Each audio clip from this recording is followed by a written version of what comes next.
let's get in close to see how easy it is with the ceramic scissors to do this shape. So hopefully the automatic fine tune will work okay here. Don't know that I need more light. So I always point my scissors away, and I mark a line here where they meet so I can see where that is going to be on the edge of the crockery. So here I've got my little petal cut out, as we discussed in the previous video. And now I'm just going to nibble with this. So little tiny weeny nibbles. So be a mouse. So I'm planning to nibble around there to cut the curve. So now I'm not going to change the speed of this at all or do anything weird. So this is real time. So just cut it off very, very gently.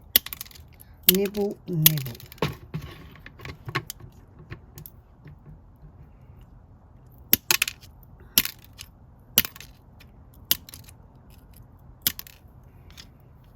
Turn around, check the shape. It's got a little wonk over here.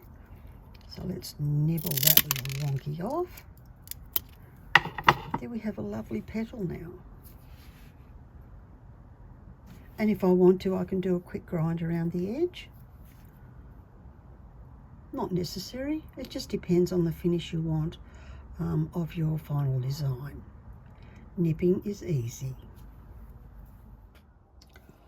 Pretty happy with the result here. So I got from just that one plate, small dinner plate, 35-ish, 34-ish petals, and some can make cone flowers, of course, but these, let's say, petal-rich daisies look pretty amazing. And of course, if they're a bit of a 3D, then they'll sit up a little bit from the substrate, depending on how you want to glue them. How much fun is that? I'm so into it.